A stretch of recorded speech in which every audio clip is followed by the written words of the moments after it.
ہمیں اللہ تعالیٰ نے اپنے لیے بنایا ہے. ہمارا محبوب ذات باری تعالیٰ ہے، اور ہمیں اللہ سے تعلق قائم کرنا ہے. دنیا میں آ کے اللہ کی یاد میں زندگی گزارنی ہے، اللہ سے بات چیت کرنی ہے.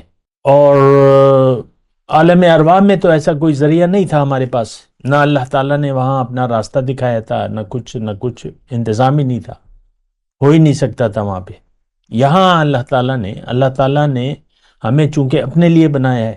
یہ بات میں کہہ چکا ہوں، اگر کوئی میری باتوں کو پہلے آپ نے سنا ہے تو بہرحال اس نے یہاں ہمیں دنیا میں بھجوایا، کائنات بنائی ہمارے لیے، دنیا بنائی، دنیا میں ساری زندگی کی نعمتیں بنا دیں، پہلے سے تیار کر دیں، پھر سلسلہ زندگی شروع ہوا ہے.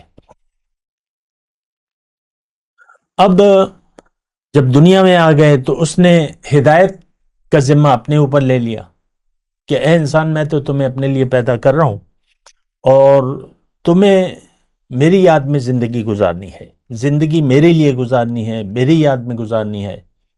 تو میں تمہیں بتاؤں گا، طریقہ کار میں بتاؤں گا. تم نے مجھ سے رابطے میں رہنا ہے اور میری یاد میں زندگی گزارنی ہے، تو یہ سارا طریقہ کار میں تمہیں بتاؤں گا.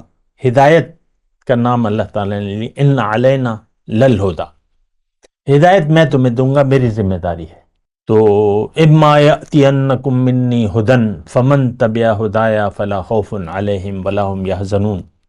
میں تمہیں ہدایت دوں گا، جس نے بھی ہدایت کی پیروی کی، مجھے اپنی منزل بنایا، آخرت کو مجھ سے ملنے کے وعدے پر یقین کر لیا اور میرے راستے پر چلنے کا عزم کر لیا، جو کہ میں کتاب کے ذریعے اس کو ہدایت میں بتاؤں گا اپنا راستہ. اب یہ زندگی اس لیے ہے